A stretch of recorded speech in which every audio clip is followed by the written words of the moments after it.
Nora Speaks is a weekly podcast that tugs at the soul and consciousness of the Black community. With show topics such as youth empowerment, education, women's impact, and civic engagement, Nora Speaks challenges the listener to not only join the movement, but be the movement. On the show, you'll learn from insightful guests who have demonstrated capacity in these fields and more, and I'm your host, Nora Muhammad. Welcome to the show.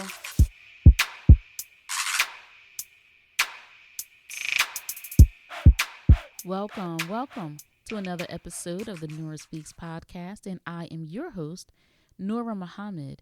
It is a privilege and a pleasure to be back with you for another exciting episode of the Nora Speaks podcast.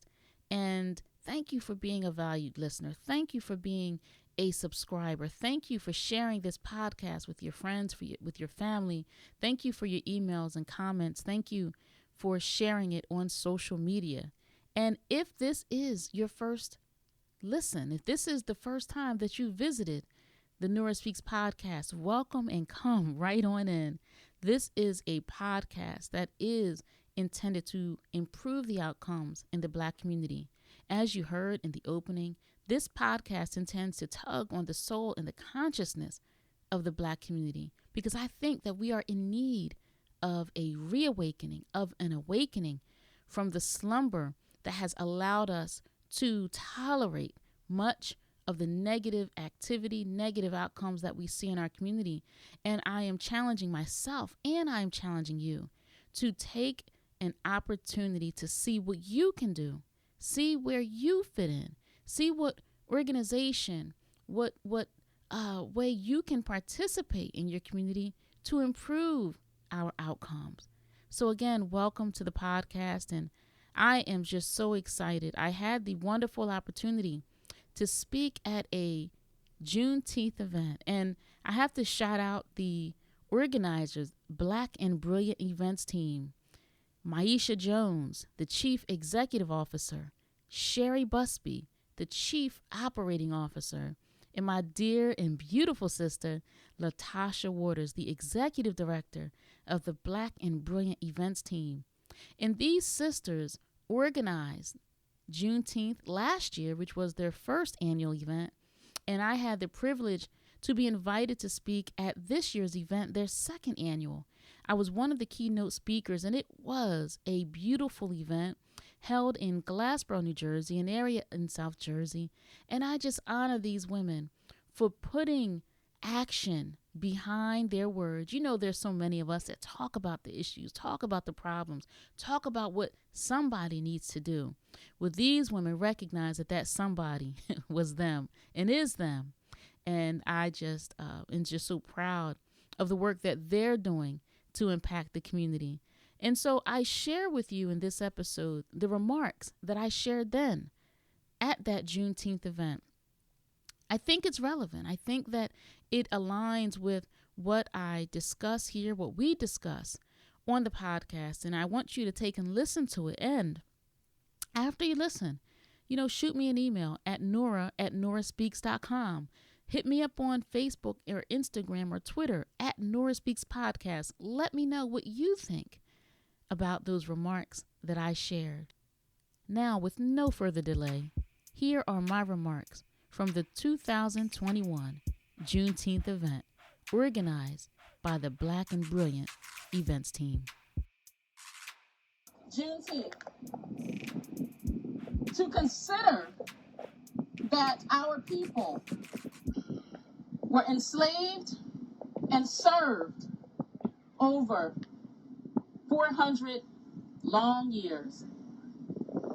And when we talk about our history, when we talk about our struggle, sometimes we hear, oh, here you go with that Black talk. But I don't know any other talk to talk. So I must bear witness to my experience. I must bear witness to our experience. Third priority comes to mind for me. Our priorities, what we should do. But first, I want to take a brief examination of history. We know it is Juneteenth. We know that in 1865, in Galveston, Texas, a Union General arrived June 18th and on June 19th enforced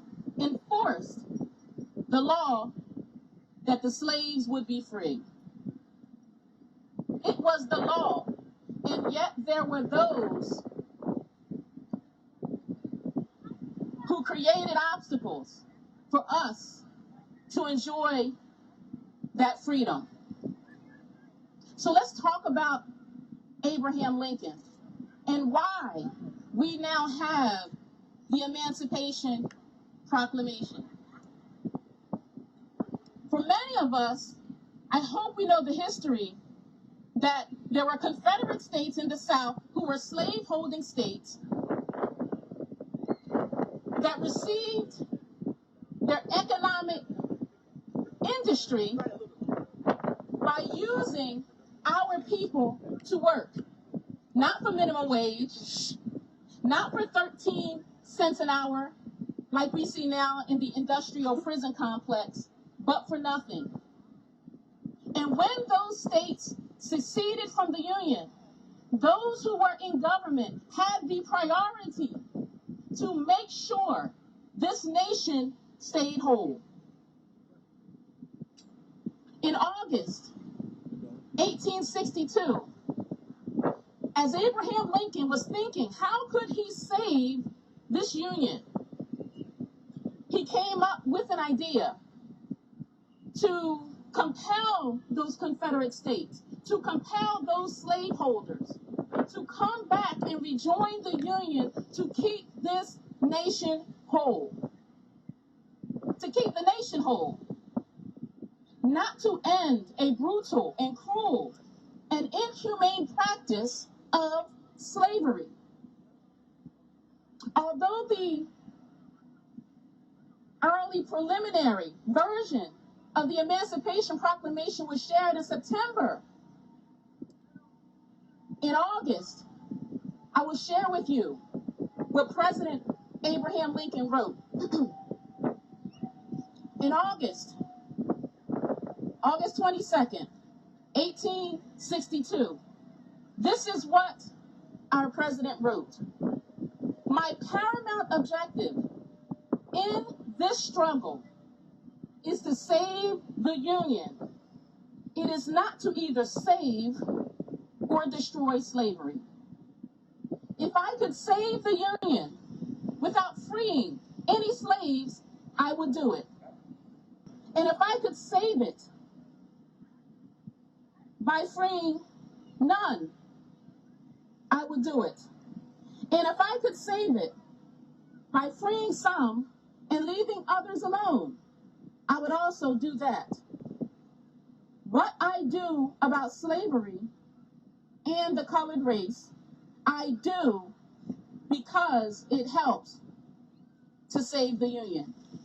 His priority was saving the Union. And when Abraham Lincoln presented his preliminary version of the Emancipation Proclamation, he gave those Confederate slave-holding states 100 days to rejoin the Union, and if they did not, those slaves would be free. Now, he didn't say we were ending slavery in this nation. He didn't say we were ending slavery in Texas, in South Carolina, in Mississippi. He was trying to compel those Confederate states back to a unified Union because he had a priority.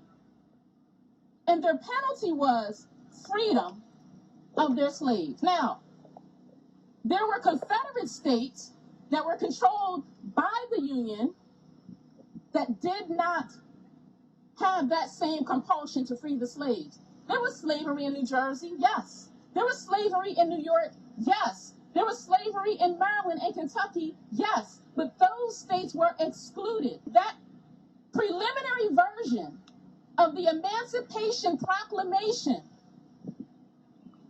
was to compel the Confederate states to rejoin this Union. priorities. It was not because these are people. It was not because you're destroying families. It was not because you've ripped their culture from them. You've ripped their language from them. You've ripped their religion from them. It was a priority to save the Union. Here I go with that black talk. What is our priority? What are our priorities in this day? So we're gathered here, and I see these wonderful vendors. I see these beautiful people. 1865, slavery ended.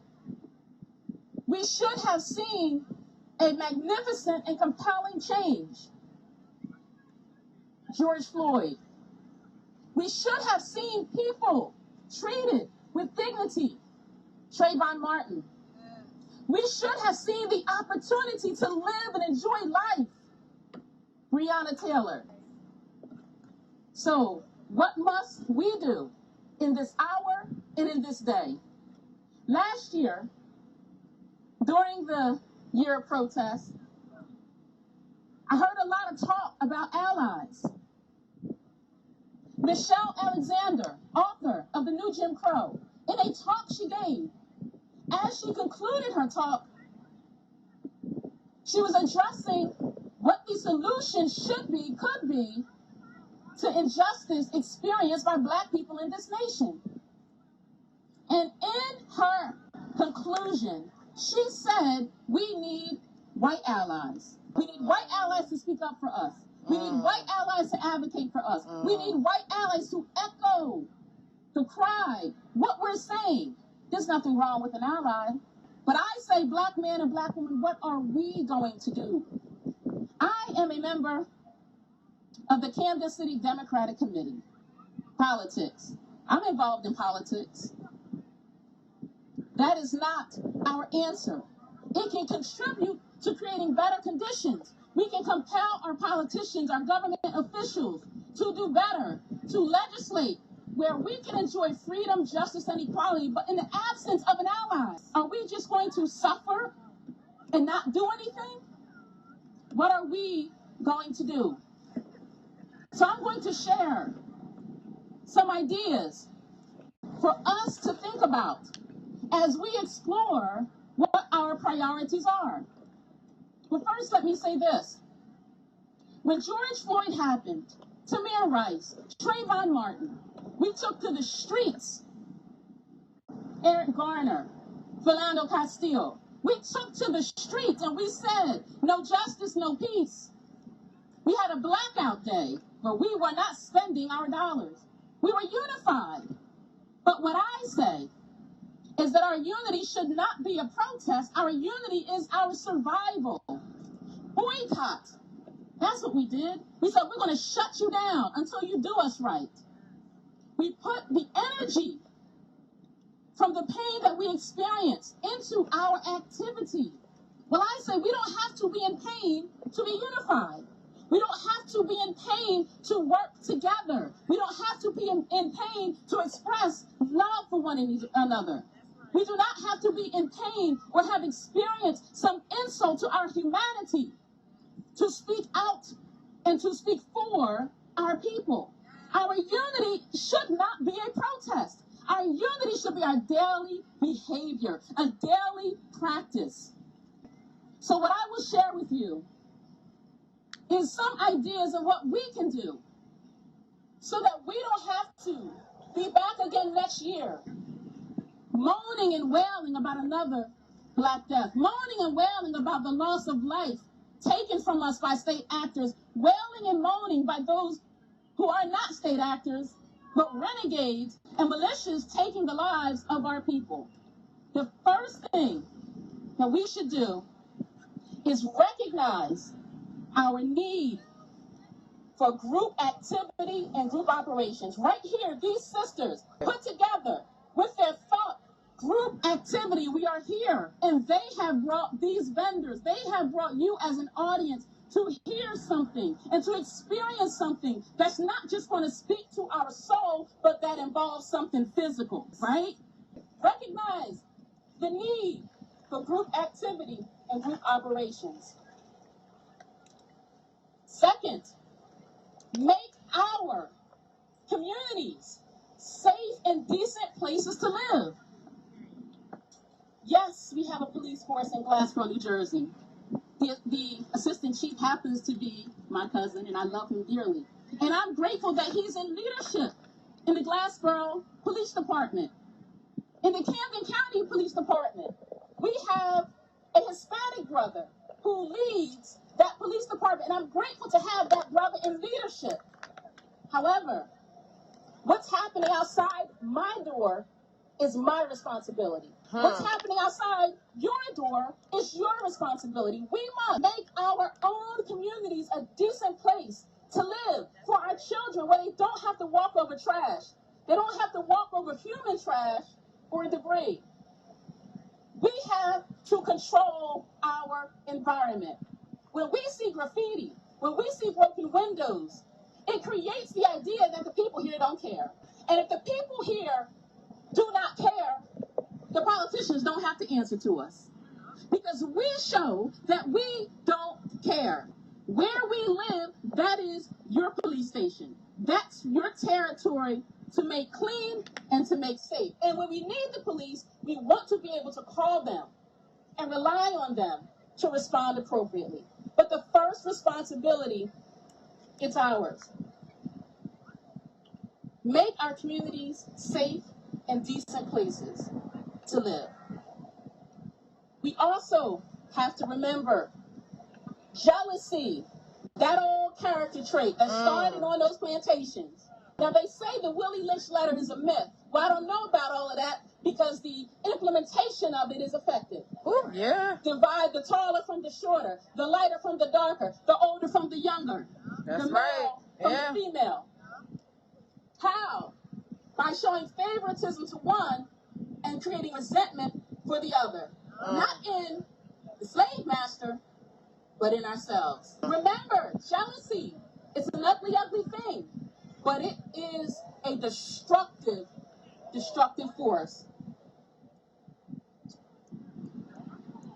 As I am concluding and sharing a few more ideas with you, we have to remember, for us to be successful, we must pool our resources physically and financially. A short story. My handsome son, who is standing behind me,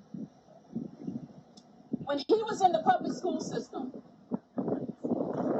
I saw how he and other black boys and some black girls were being prepared for the school to prison pipeline. Something traumatic happened. The police came, and the traumatic part was the police coming, and their threats to me and my husband.